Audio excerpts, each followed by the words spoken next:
Bentuknya aneh, seperti cungkup kuburan. Pintunya nggak kelihatan.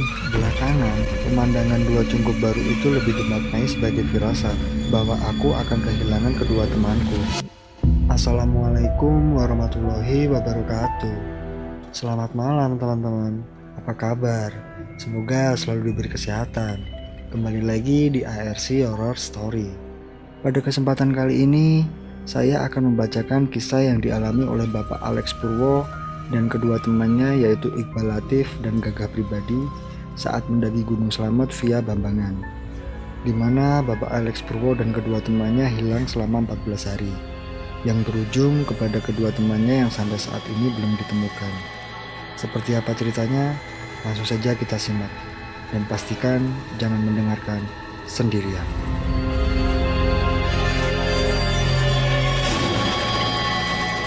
5 Januari 1985. Kami turun dari Angkudes di depan pos Perhutani Serang, Purbalingga, penuh kegembiraan dan semangat, sebagaimana para pendaki muda pada umumnya. Dari sini, kami harus berjalan kaki kira-kira 5 km ke desa Bambangan, desa terakhir lereng Gunung Slamet pada rute pendakian ini. Kenapa jarak sekilo di gunung begitu terasa jauh ya? Tanya Gagah Pribadi kepadaku. Aku selalu berasumsi bahwa sekilo di gunung adalah jarak yang bisa kau tempuh dengan energi dari 1 kilogram nasi, selorohku kepadanya. Iqbal Latif berderai tawanya. Sebagai seorang aktivis pramuka, mungkin dia akrab juga dengan kebenaran di balik jokku. Meskipun agar memenuhi salah satu kriteria jok, aku sangat melebaikannya. Gagah bersungut-sungut.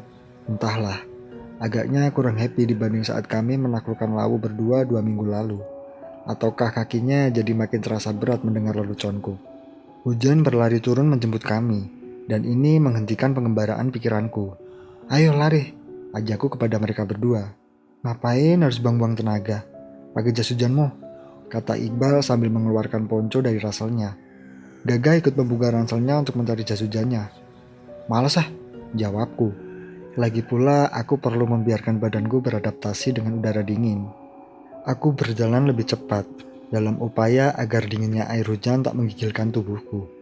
Akibatnya, aku sampai di desa Bambangan lebih dulu. Desa ini merupakan awal rute standar pendakian Gunung Slamet yang tingginya kurang lebih 3.428 mdpl. Tak apa, aku bisa menunggu mereka sambil mengeringkan baju di dekat tungku, pikirku. Sampai di rumah penduduk, kami memohon izin bermalam. Berdasarkan pengalaman kami, penduduk desa di lereng gunung memang ramah. Mereka tak akan menolak pendaki yang ingin bermalam. Tentu saja kami harus tahu diri. Biasanya kami akan berhitung diam-diam. Mulai dari berapa jumlah kayu bakar yang terpakai untuk memasak dan berdiam, begitu juga dengan teh dan kopi yang kami minum. Nasi dan panganan yang disuguhkan, lalu ditambah uang jasa ala kadarnya. Untuk menghargai keramahan dan persahabatan. Uang kami kumpulkan secara patungan, dimasukkan amplop untuk nanti kami selipkan ke tangan nyonya rumah saat kami berpamitan. Ini giliranmu untuk lapor ke kepala desa, kataku kepada Iqbal sambil mengulurkan KTP. Gagah mengeluarkan KTP dari dompet untuk diserahkan pula. Kok nggak difotokopi? Berarti kita akan pulang lewat rute ini lagi? Tanya Iqbal. Iya, jawabku dengan singkat. Dia bertanya lagi.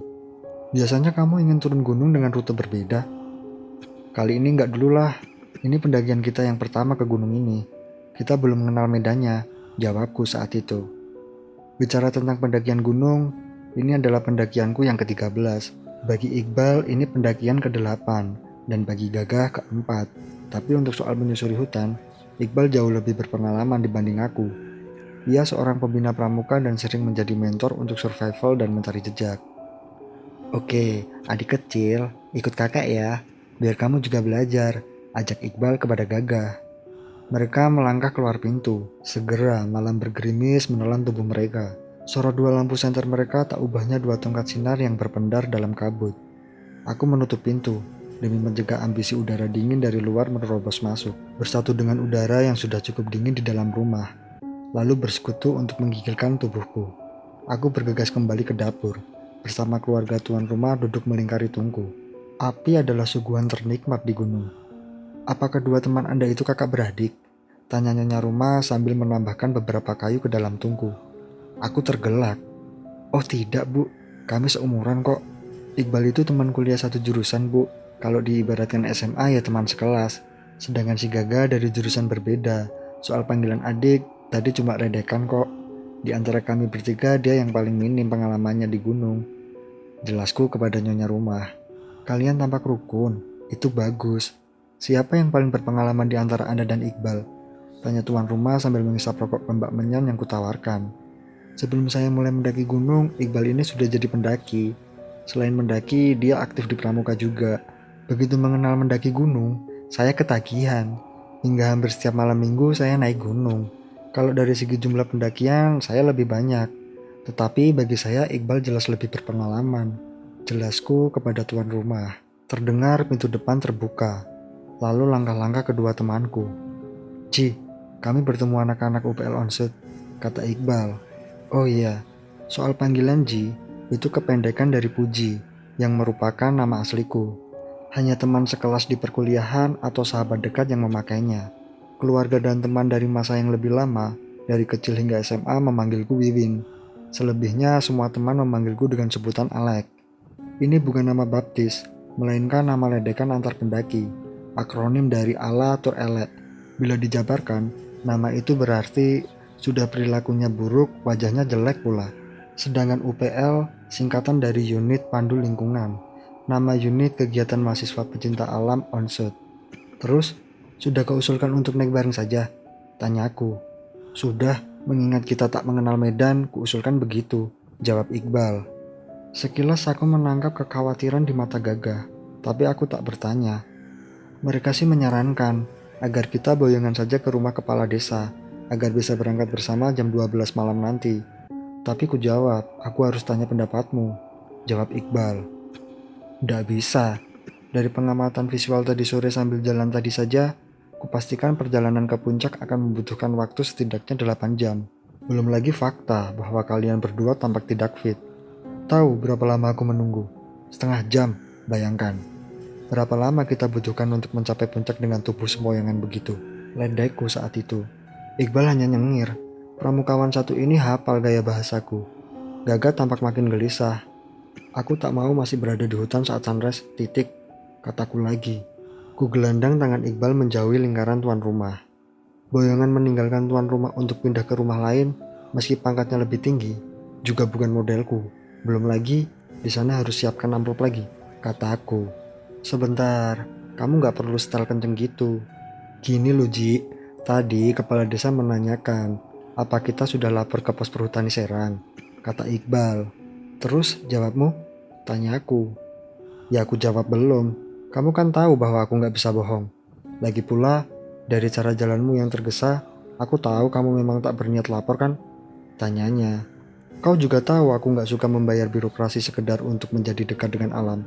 Apalagi kalau itu pungutan liar, tungkasku. Tapi bukan itu. Soalnya, seminggu lalu ada pendaki Onsut tewas kedinginan di atas puncak. Jadi, sebenarnya izin pendakian dibatasi. Aku juga ditanya, sudah berapa kali mendaki Gunung Slamet? Dan aku menjawab belum pernah. Anak-anak UPL itu bawa HT. Mereka jadikan rumah kepala desa sebagai posko untuk memantau tim pendakinya. Setelah aku jelaskan bahwa meski belum pernah ke sini, kita cukup punya pengalaman dan perlengkapan standar cukup memadai, dan kita diizinkan tetap naik. Tapi ada dua hal yang disarankan. Pertama, kita gabung sama anak-anak UPL ini, karena mereka rutin ke sini dan bawa HT, jelas Iqbal. Yang kedua, tanya aku kepada Iqbal. Ini yang lebih sulit. Kita minta izin ke juru kunci, jawabnya. Kami berpikir keras. Minta izin ke juru kunci, pada usia kami saat itu jelas ide konyol. Kami bisa menerima ide bahwa juru kunci adalah bagian dari tradisi yang layak dihargai. Tetapi, kami selalu menolak menjadi bagian dari sakralisasi gunung macam itu. Bagiku sendiri, sikapku ini sebuah kemunafikan. Di satu sisi, aku menisbikan juru kunci. Di sisi lain, aku mempelajari ilmu pawang ular, binatang buas, dan binatang berbisa yang tentu saja syarat puasa dan mantra. Aku berdebat dengan Iqbal, sedang Gaga si adik kecil hanya garu-garu kepala. Aku menolak keras berangkat tengah malam. tetapi mau mengalah untuk ke juru kunci dengan cara titip amplop kepada anak-anak UPL yang memang menjalin komunikasi yang baik dengan semua tokoh masyarakat setempat.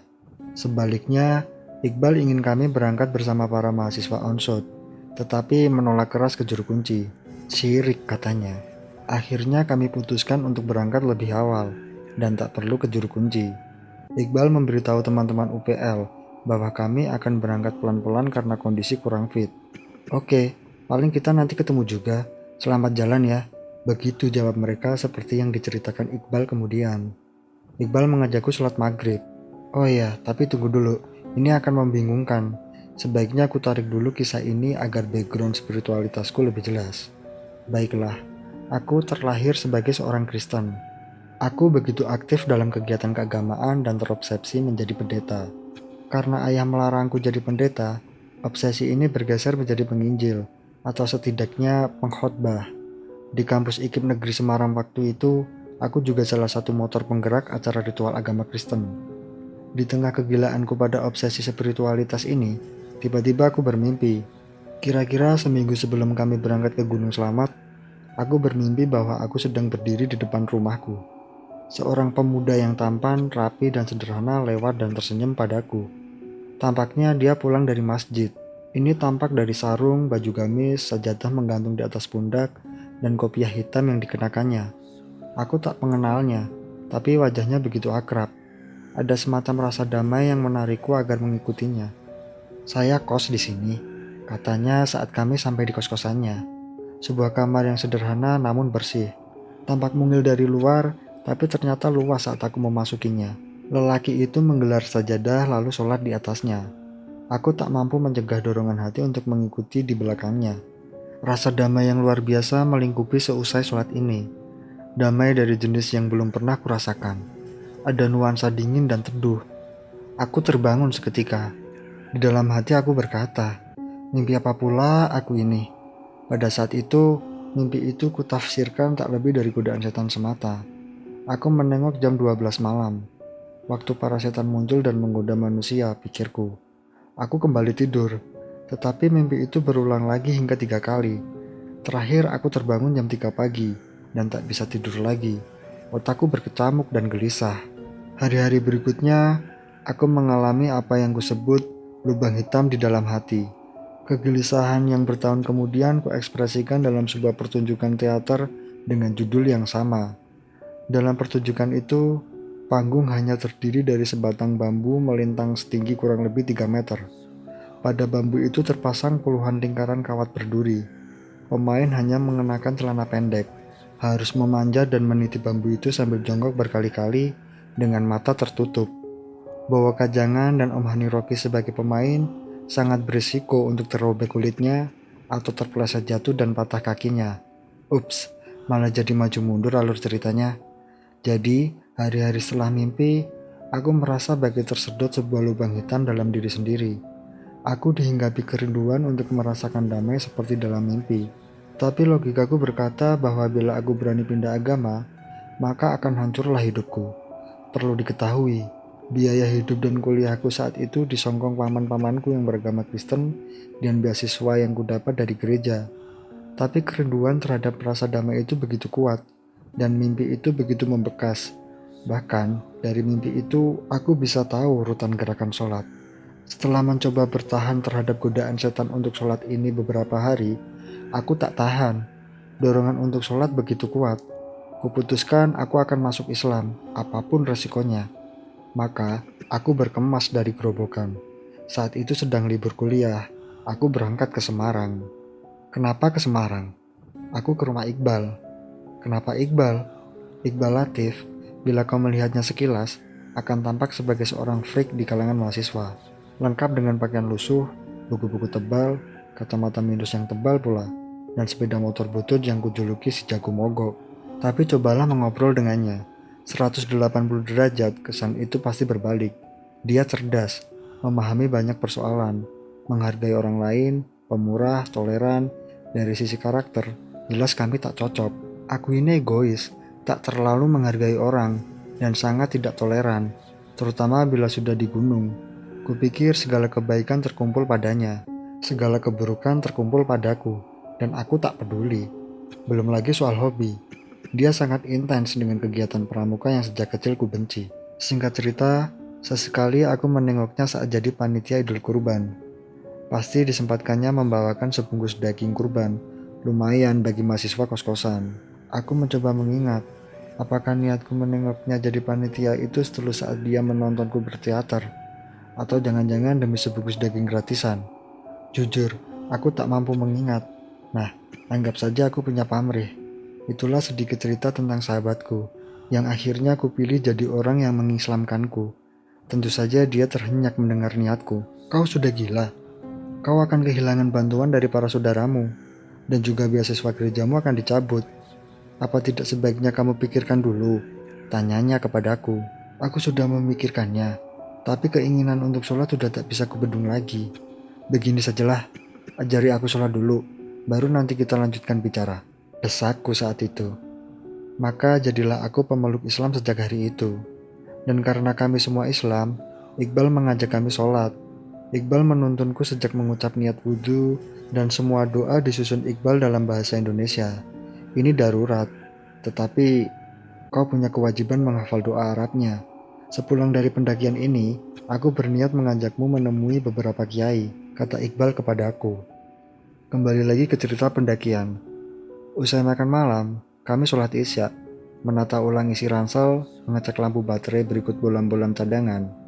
Sepertinya gerimis masih akan lama, kataku sambil mengeluarkan jas hujan. Setauku, Gunung Slamet adalah gunung di Jawa Tengah dengan curah hujan tertinggi, timpal Iqbal. Gaga juga menyiapkan jas hujan sederhana miliknya. Cobalah agak modern kalau mendaki bersama Impala, sindirku. Impala adalah klub mendaki gunung yang kudirikan bersama Iqbal dan beberapa mahasiswa bahasa dan sastra Inggris lainnya. Kostum jas hujan birumu bikin kami terharu, ledekku. Aku kan gak enak selalu minta kakakku. Untuk pendakian ini saja hampir tak dikasih. Kalian enak, udah dapat beasiswa, bisa memberi les privat. Mana ada orang minta les bahasa Indonesia? Keluh gagah. Tawa kami berderai di situ. Sudah gitu, lahan kami di bidang sastra dan seni masih diserobot pula oleh orang macam Alek ini. Aku heran, kenapa dia nggak bikin puisi atau teater dalam bahasa Inggris saja? Katanya pada Iqbal yang langsung meledak tawanya. Ah, lahan apaan? Emang teater ada duitnya? Itu malah lahan tombok kali. Sama saja kalau kita naik gunung. Tungkasku. Kami berpamitan pada pemilik rumah. Berdoa melingkar di halaman dan mulai mengayun langkah pendakian ini. Menyusuri kebun sayur penuh kobis yang menebal karena dingin dan hujan, aku heran apa yang sesungguhnya kita cari. Berjalan menembus malam dan hujan, menghabiskan uang yang sedikit demi sedikit kita kumpulkan. Kadang aku merasa berdosa pada orang tua dan adik-adikku, kata Iqbal. Iqbal adalah anak seorang pedagang rokok dan kelontong. Aku sering menemaninya menggantikan ayahnya pada jam-jam kosong perkuliahan. Aku juga tak tahu, tapi melihat matahari terbit dari puncak gunung, bagiku selalu memberi semacam suntikan semangat hidup, jawabku. Dan mendorong kita untuk selalu ingat sang pencipta, timpal gagah. Kalau untuk kamu, aku percaya gah, kata Iqbal. Untuk Puji, aku tak percaya. Aku jarang menghubungkan gunung dengan spiritualitas. Aku tak perlu naik gunung untuk melihat kebesaran Tuhan. Kupikir, gunung itu lebih sebagai ibarat diri sendiri. Aku selalu berusaha menaklukkannya, tapi tak selesai juga. Dari satu gunung ke gunung lain, selalu muncul gunung yang lebih tinggi yang harus kutaklukkan, kataku.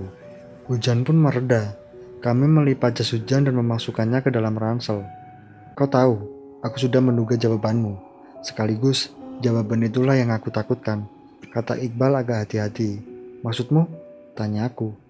Kamu kulihat makin sering mendaki gunung. Tak jarang kau membolos kuliah demi naik gunung. Aku punya sebuah hadiah buatmu, tapi aku baru akan memberikannya padamu di puncak nanti, jawab Iqbal sambil tersenyum. Sampai di perbatasan masuk hutan, kedua sahabatku sepakat menunjukku mengambil giliran sebagai leader. Oke, let's go. Target pertama adalah pos pertama bernama Samarantu. Upayakan kita sampai dalam 2 jam agar kita bisa tidur sebentar. Jam 12 kita lanjutkan pendakian, kataku. Aduh, tak bisakah kita agak santai? Kayaknya aku tak kuat jalan cepat, keluh gagah. Santai matamu itu, tungkasku. Aku sangat keberatan masih berada dalam rimba saat sunrise. Masa kamu lupa perjanjian kita? Kedua sahabatku saling bertatapan. Aku selalu menekankan pada teman-teman yang ingin mendaki bersamaku. Bila dia tak kuat, aku akan meninggalkannya. Dan bila aku tak kuat, dia harus meninggalkanku. Di lapangan, prinsip ini tak selalu berjalan lancar, terutama bila ada cewek atau cowok lemah yang tergabung. Pada kondisi begini, Iqbal akan selalu muncul sebagai pahlawan bagi si lemah, dan aku jadi bajingannya. Aku menatap mata Iqbal. Please deh, Bal. Aku tak ingin kita berkelahi seperti pendakian pertama ke Merbabu. Kau memaksa aku memilih antara meneruskan mendaki sendiri atau turun bersama rombongan. Asu betul itu. Kalau nggak kuat, kenapa mereka ikut naik? Ketusku. Dan kau memilih untuk turun kan? Tanyanya halus. Itu berarti kamu punya nurani. Kamu tak sekaku yang coba kau tampakkan. Dan aku harus menebusnya dengan mendakinya ulang secara sendirian. Tapi tidak kali ini. Kalau kau memaksaku memilih, aku akan tinggalkan kalian, kataku. Gagah tampak makin pucat. Ketika mendaki berdua ke Gunung Lawu, dia makin mengenal sisi-sisi kelam kejiwaanku. Di puncak Lawu waktu itu, sambil duduk dekat Tugu Trigulasi, dia berkata, aku ingin suatu saat aku bisa mendaki gunung bersama anak dan istriku. Kalau kamu, Lek? Tanyanya. Aku ketawa. Sejak kecil, aku selalu ingin memperkosa seorang suster. Jawabku pendek. Dia kaget. Aku seorang pemeluk Teguh Kristiani saat itu. Dengar, kau bertanya tentang keinginan berarti kau bicara tentang hawa nafsu. Itulah harimau yang selalu kurantai dalam diriku. Berhasil atau tidaknya, aku menahan diri, tergantung banyak hal, termasuk kesempatan. Jelasku, aku kagum padamu. Kau tak pernah mencoba berpura-pura baik, tapi ada yang mengerikan dalam jiwamu. Aku tak percaya kau benar-benar berniat memperkosa seorang suster. Aku lebih percaya bahwa itu sebuah kiasan. Begitupun ada yang mengerikan dalam dirimu, katanya. Boleh jadi ingatan pada dialog-dialog macam ini yang membuatnya pucat. Hutan Gunung Selamat jelas lebih lebat daripada gunung-gunung lain yang sudah kami daki saat itu. Jadi bagaimana ini? Tanyaku. Aku tak tahan lebih lama lagi berjalan selambat kura-kura. Kita ambil jalan tengahnya saja, potong Iqbal sebelum aku ngomel lagi. Kau boleh berjalan lebih cepat. Aku akan menemani Gaga berjalan agak santai. Terusnya. Itu yang bikin anak-anak itu manja, karena tahu kamu akan melindunginya. Kamu kampret, Iqbal. Bandit. Kamu tahu bahwa aku tak akan menolak usulmu. Omelku. Bukan begitu, Ji. Tubuhku juga lagi kurang fit. Sudah, jalan aja lebih cepat. Tugasmu hanya sesekali berteriak. Bila kami tak menjawab, itu tandanya kami terlalu jauh. Berhentilah sampai kami cukup dekat lagi, katanya. Asu, umpatku sambil mulai mempercepat langkah meninggalkan mereka. Kenapa aku tak pernah mampu jadi pahlawan? Kenapa terlalu sulit mengakui bahwa sesungguhnya aku pun gentar menyusuri hutan seorang diri? Bukan binatang atau hantu yang kutakuti, melainkan sepi. Sepi adalah semacam jarum dingin yang akan secara lurus merasuki pori-pori menuju jantungmu. Sepi adalah semacam lolong serigala yang tak terdeteksi telinga namun menggema dalam dada. Pada detik tertentu, kau bahkan akan mulai bertanya-tanya, suara di dalam ini serigalakah atau diriku sendiri saat bayi? Iqbal, Gagah, aku memanggil sambil mengusir sepiku sendiri. Yoi, jawab mereka jauh di belakang sana. Kuhentikan langkah menyalakan sebatang rokok. Biasanya, sebentar kemudian bayangan mereka akan masuk jangkauan senterku yang berbaterai 6. Maka aku akan mulai melangkah lagi. Mula-mula, cara mendaki jalan cepat teriak menanti ini cukup asik. Toh lama-lama terasa menyebalkan juga. Singkat cerita, makin lama tak terasa aku terjebak pada pola pendakian gaya Iqbal. Jangkauan suara memaksaku tak pernah bisa terlalu jauh meninggalkan mereka. Licik betul pembina pramuka satu ini. Kalau begini, apa bedanya dengan berjalan bersama? Umpatku dalam hati. Tapi, tak bisa kupungkiri, selalu kukagumi kecerdasan dan kebijaksanaannya. Dia selalu temukan cara untuk mengalahkan tanpa mempermalukanku. Hujan telah hilang sempurna, dan langit berganti purnama. Aku sampai pada terowongan belukar, di mana jalur jalan setapak menyerupai terowongan cukup panjang. Iqbal, Gagah, aku memanggil lebih keras. Di mana kalian? Jawab. Yoi, jawab mereka jauh di belakang sana. Suara mereka lemah, sepertinya mulai kehabisan tenaga. Kuhentikan langkah menyalakan sebatang rokok. Tetapi, saat rokok habis, keduanya belum nongol juga. Iqbal, Gagah. Aku memanggil lebih keras lagi. Kami istirahat sebentar. Gagah muntah-muntah, mungkin masuk angin. teriak Iqbal. Udah tinggal aja sekalian biar dimakan macan, gurauku. Aku sampai di mulut terowongan semak belukar, dengar? Aku mau jalan duluan sampai ke ujungnya. Sepertinya asik nih, teriakku. Oke, saut Iqbal. Hati-hati, kamu mesti jalan sambil membungkuk, karena terowongannya rendah, juga banyak onak duri, teriakku lagi. Oke, berhentilah di ujung lorong, aku mau merawat Gaga dulu, saut Iqbal. Aku mulai memasuki terowongan itu. Sesekali langkahku tertahan bila ransel atau jaketku tersangkut duri. Begitu keluar dari terowongan, tampaklah sepasang bangunan tembok beratap seng yang sepertinya baru. Tempat itu terbuka, pepohonan agak jarang di situ. Sungguh peristirahatan yang sempurna. Jaraknya kira-kira 10 meter dariku. Akhirnya kita sampai di Samarantu, teriakku. Alhamdulillah, seru Iqbal yang bersama Gaga mulai memasuki lorong. Posnya masih baru, tembok bercat putih beratap seng. Jumlahnya 2 berdampingan, seruku sambil terus melangkah. 2 pos itu makin dekat dan makin jelas. Bentuknya aneh, seperti cungkup kuburan. Pintunya nggak kelihatan, seruku lagi. Aku terus berjalan. Pada jarak sekitar 5 meter, kunyalakan senterku ke arah kedua bangunan itu. Dan apa yang terjadi? Seketika hilanglah kedua cungkup itu. Hanya ada barisan pohon dan belukar. Aku terhenyak. Kakiku tak mampu kugerakkan. Sepertinya otot-otot kaki hilang semua. Tinggal tulang yang menyangga tubuhku agar tetap berdiri. Kuarahkan senter ke sekeliling seperti orang bingung. Tak ada pos, apalagi sepasang bangunan baru. Saat aku kecil, aku pernah beberapa kali melihat hantu. Tetapi ketakutan yang menerkamku bukanlah dari jenis yang sama. Setiap hendak dan saat melihat hantu, bulu kuduku berdiri. Ini tidak. Aku menyongsongnya dengan penuh harap dan sukacita. Lalu ia menghilang begitu saja. Aku mempelajari beberapa ilmu, tetapi ternyata tak ada yang bisa kupakai untuk membedakan antara fakta dan fatamorgana. Aku bahkan sangsi, apakah aku masih kebal terhadap bisa. Dan bajingan sekali, tak ada ular untuk membuktikannya. Belakangan, pemandangan 2 cungkup baru itu lebih dimaknai sebagai firasat, bahwa aku akan kehilangan kedua temanku. Tetapi aku tahu, sangat tahu, bahwa di dalam sana mulai tertanam tunas kesadaran baru. Ilmu itu cuma tayasu. Belakangan, bertahun-tahun kemudian, kesadaran ini tumbuh menjadi pohon besar dari sebuah kesadaran bahwa ilmu hanya berlaku atas izin Allah. Maka, pada hakikatnya ilmu itu tiada. Perasaan takut di tengah hutan inilah yang seperti mencabut seluruh otot tubuhku hingga aku masih saja terpaku di situ. Loh, mana posnya, Ji? Tanya Iqbal yang sudah ada di sampingku. Tadi di situ, kira-kira 5 meter di depanku.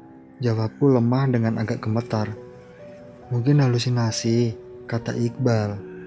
Halusinasi? Halusinasi matamu itu, sentakku. Iqbal dan Gaga tentu tak mengira reaksiku akan setinggi itu. Kau memaksa diri berjalan cepat, udara dingin dan oksigen mulai berkurang.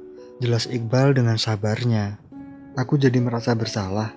Aku memang belum pernah mengalami halusinasi sebelum ini. Tetapi apakah halusinasi bisa sebegitu detailnya? Aku sekarang yakin, yang kulihat tadi memang 2 cungkup kecil. Ukurannya sekitar 2 kali 3 meter. Dindingnya terbuat dari tembok bercat batu kapur putih, beratap seng gelombang. Dan baru Iqbal, sangat baru, hingga seakan belum pernah dimasukin orang. Tepat di bawah pohon itu, jelasku sambil menurunkan nada. Iqbal melangkah hendak menuju ke tempat yang kutunjukkan. Jangan, cegahku. Ada alasanku untuk mencegah Iqbal menjadi pahlawanku kali ini. Tetapi untuk menjelaskannya perlu kulakukan kembali kilas balik. Seperti telah kuceritakan, Iqbal mengislamkanku sebelum kami berangkat mendaki. Usai mengajari aku sholat, dia berkata, dia ingin menghilangkan ilmu yang dia miliki. Iqbal ini memang punya semacam ilmu yang unik. Tiap kali dia mau pergi, dia bisa membuat bis atau kereta yang ditumpanginya mogok dengan cara mengikat ibu jarinya dengan karet gelang. Kendaraan itu baru akan normal bila ikatan ibu jari dilepasnya. Jadi, alasanku untuk menahan Iqbal adalah kekhawatiranku bahwa Iqbal yang sekarang adalah Iqbal yang sudah hilang ilmunya. Bila aku yang tak membuang ilmu saja tertipu, bagaimana pula dengannya? Biar aku saja, kataku. Apa ada kemungkinan ini sarang hantu? Tanya Gagah khawatir. Kamu di sini dulu sama Iqbal, kataku sambil mulai melangkah maju. Aku melangkah ke tempat tadi kulihat dua cungkup itu. Berdiam menunggu, bulu kuduk berdiri. Tapi tak ada merinding sama sekali. Gimana? Hantu? Tanya Iqbal.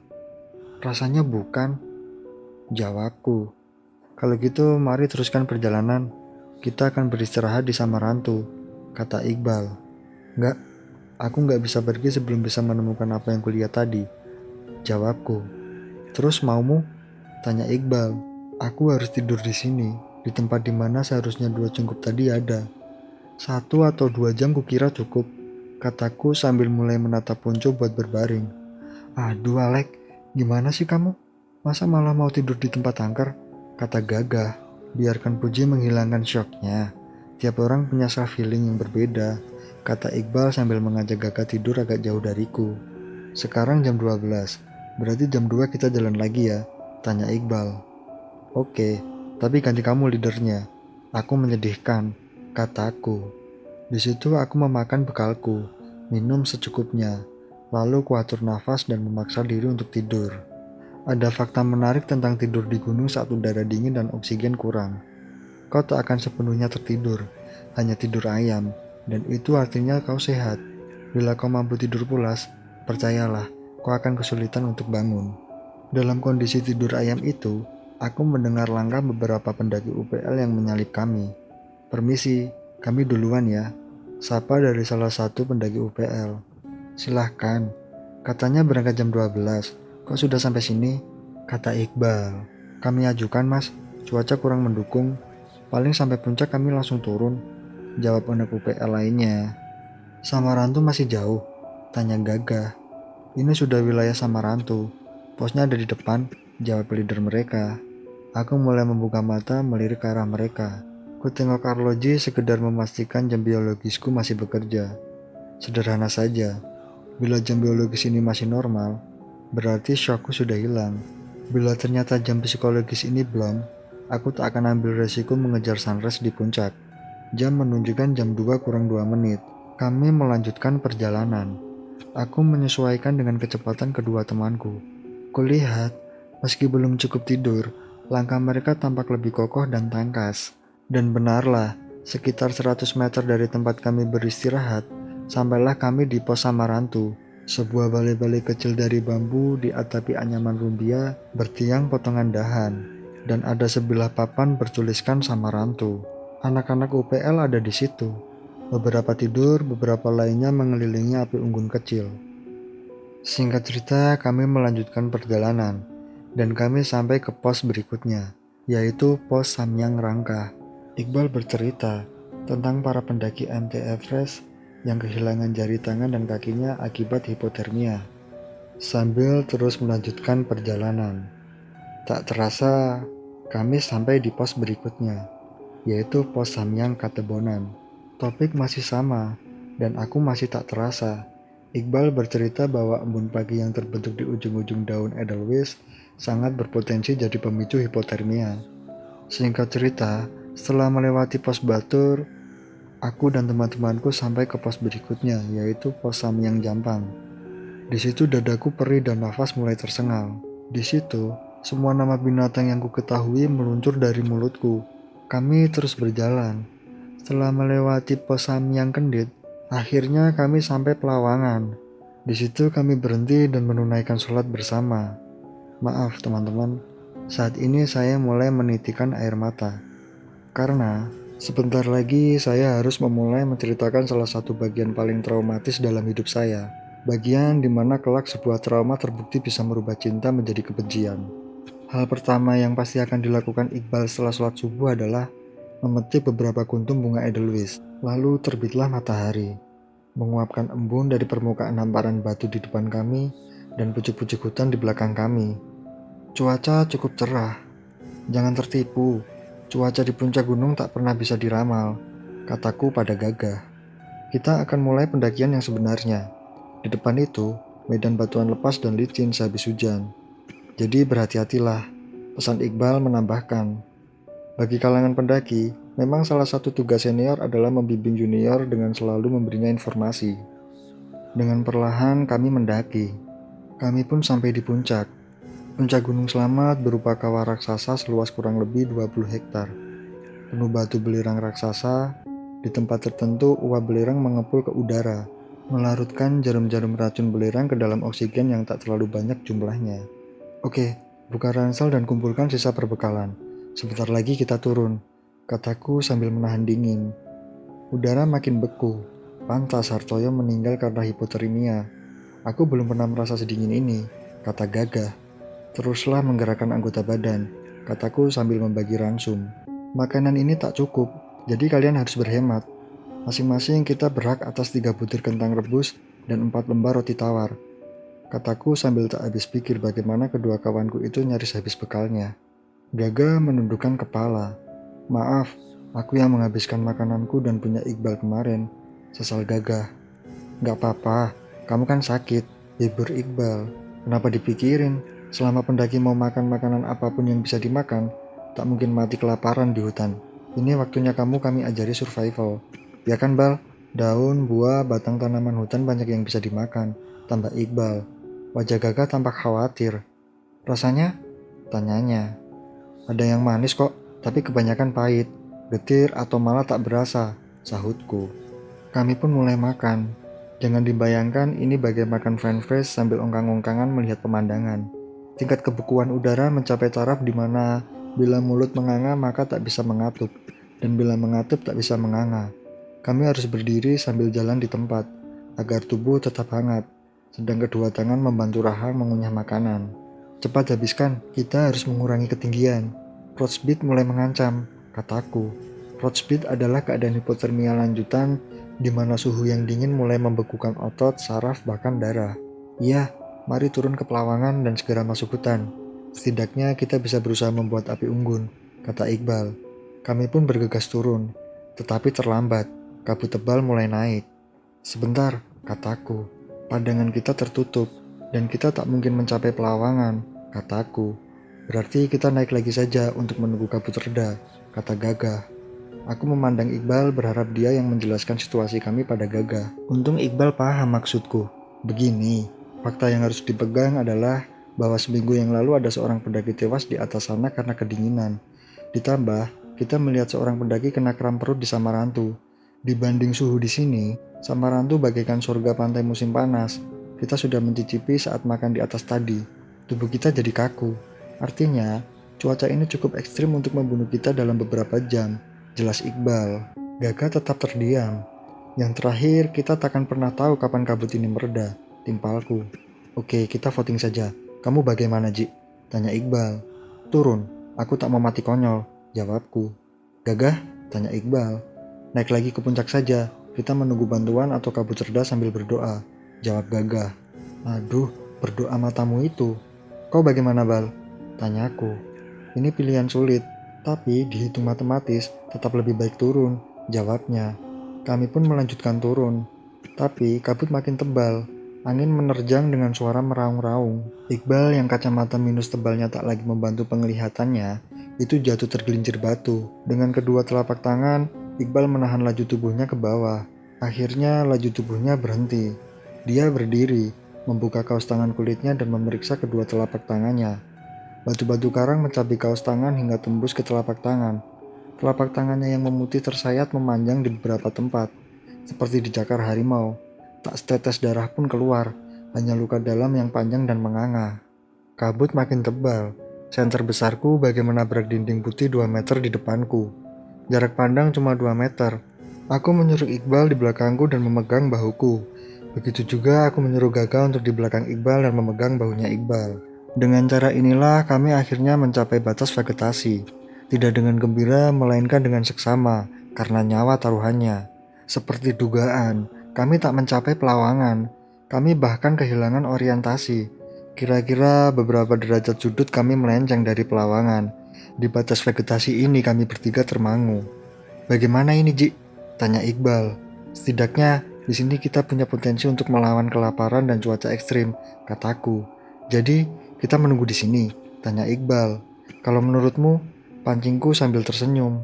Tai, mataku sangat terganggu. Aku sulit menganalisa. Lagi pula, kamu yang selama ini kami juluki setan gunung, protesnya. Ada beberapa opsi. Pertama, kita bikin bivak di sini. Bila cuaca membaik, kita bisa naik lagi untuk mengetahui posisi pelawangan, kataku. Bagaimana bila di atas kita diserang kabut lagi? Tanyanya. Itulah kelemahan opsi ini, tapi kita akan mampu bertahan cukup lama, jawabku. Berarti bisa berhari-hari? Tanya Gaga. Sebuah pertanyaan tolol dan aku malas menjawabnya. Opsi ketiga, tanya Iqbal. Kita terbatas gunung ini, jawabku. Persoalannya adalah bahwa aku satu-satunya yang pernah menerobos rimba. Itu pun Gunung Ungaran. Dari jarak dan ketinggiannya, kesulitan gunung ini bisa puluhan kali lipat. Aku tak bermaksud meremehkan, tetapi paling kegiatan rimba pramukamu dilakukan di hutan wisata, kita akan berhadapan dengan hutan-hujan tropis yang masih perawan.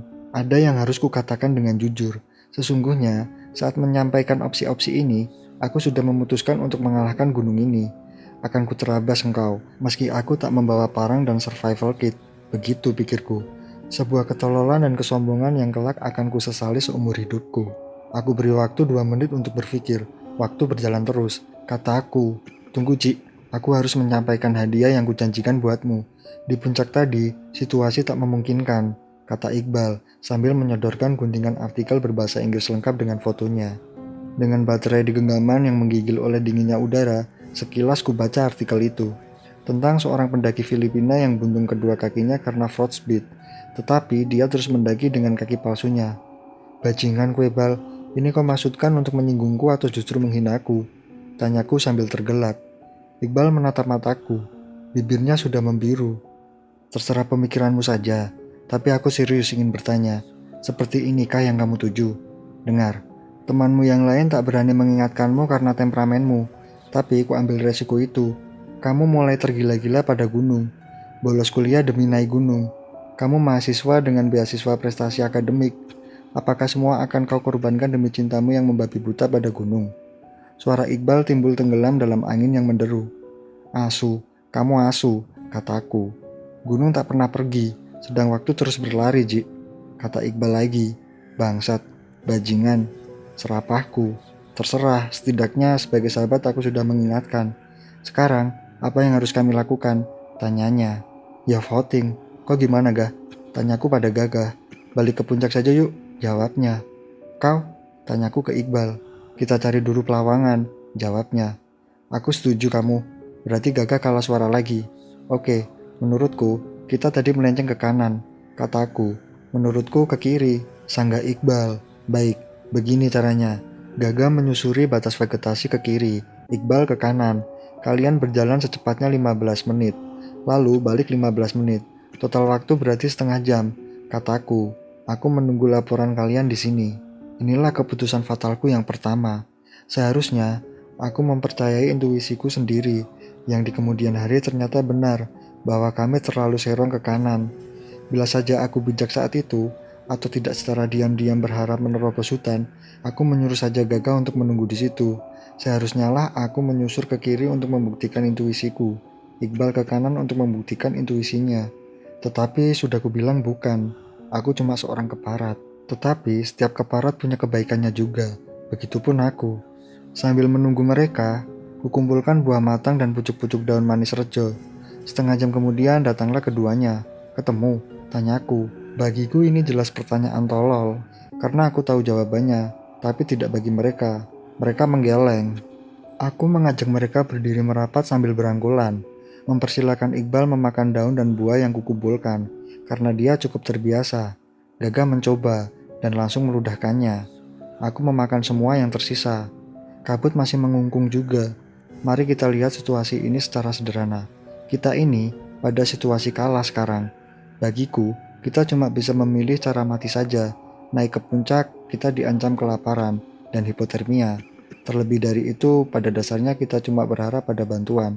Baiklah, kalian lebih memahami Islam ketimbang aku. Tapi menurutku, itu bukan bentuk kepasrahan, kataku. Iqbal mengangguk. Dingin makin mencekam. Ayo putuskan, bagaimana cara matimu? Soal takdir, biar Tuhan yang menentukan. Kita tak bisa di sini terus. Setidaknya, kalau memang mau bertahan di sini, kita harus bikin bivak dan api. Lanjutku. Kita naik saja. Mohon Gagah setengah menangis. Kita terobos hutan ini. Aku malu kalau mayatku ditemukan di sini atau di atas sana.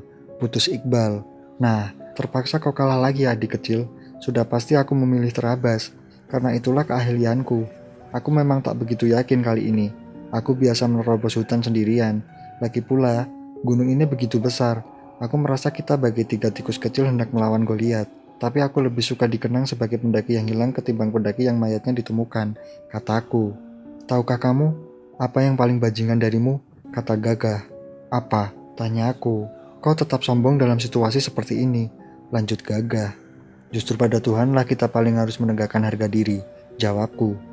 Cah edan, inilah kenapa kita menjulukinya setan gunung, ledek Iqbal. Aku menatap Pramukawan bermata belor itu. Ayolah, peluk aku kawan, kataku. Kami berpelukan kubisikan ke telinganya. Terima kasih saranmu tadi. Mari kita taklukkan gunung ini, lalu bahu-membahu menyelesaikan kuliah kita.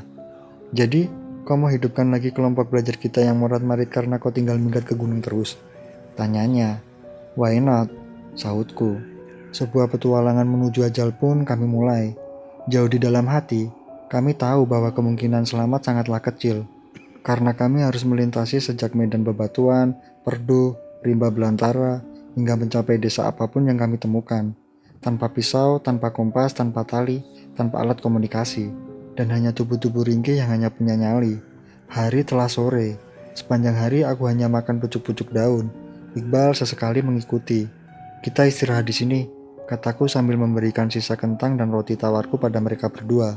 Di situ kami menyusun bivak, dan tanpa pisau dalam udara beku. Sungguh, itu bukan pekerjaan sederhana. Menjelang malam, aku berpesan. Sejauh ini, kita belum bertemu binatang kecuali burung. Kita masih di zona belukar. Kuperkirakan besok kita akan masuk hutan. Ada yang harus kalian lakukan, kataku serius. Bila bertemu binatang buas, janganlah panik. Berdirilah pada jarak maksimal 2 meter dariku. Selebihnya, percayakan padaku, kataku lagi. Lalu aku memandang Gagah. Jangan pernah lari, terutama dari harimau, pesanku. Setelah membuat api, kami tidur berpelukan. Tapi aku tahu, Gagah masih gelisah. Di situ Iqbal memeluknya, sebuah upaya yang bagus untuk sedikit menenteramkan hatinya. Sebenarnya kenapa aku memendam cerita ini begitu lama? Sebagian karena tragedi ini merenggut nyawa 2 temanku, di mana salah satunya adalah sahabat terbaikku. Di sisi lain, karena banyak peristiwa yang bila diceritakan, akan membuat orang membenciku atau menganggapku membual belaka. Kita kembali ke cerita. Sekitar jam 2 pagi, aku terjaga oleh udara dingin yang menusuki sumsum. Perapian telah mati, dan aku sungguh tak tega membangunkan keduanya. Esok akan menjadi hari yang berat, maka biarlah mereka beristirahat. Aku mengumpulkan kayu, dan dengan susah menyalakannya. Salah satu kesalahanku yang lainnya adalah tidak membawa parafin dan korek gas. Setelah api menyala, aku duduk di dekatnya. Kabut mereda, tetapi medan tak memungkinkanku melihat ke lereng untuk mencari hamparan lampu kota terdekat yang nantinya bisa kami tuju. Ketika hari makin terang, kami pun sarapan. Ini terakhir kalinya kalian makan berbekalan, camkan. Bila tak kau paksa beradaptasi dengan tanaman yang ada, berarti secara sadar kau memasuki pintu kematianmu sendiri, kataku sambil memetik daun-daunan yang bisa dimakan. Setelah itu kami berdoa bersama, lalu melanjutkan penerobosan. Sekitar jam 10 pagi, kami hampir memasuki rimba hutan hujan tropis. Aku melangkah lebih cepat. Sungguh sial. Aku terperosok ke dalam lubang alam serupa sumur yang tertutup dedaunan. Karena cukup dalam, benturan di kepala pun cukup keras hingga aku sempat pingsan.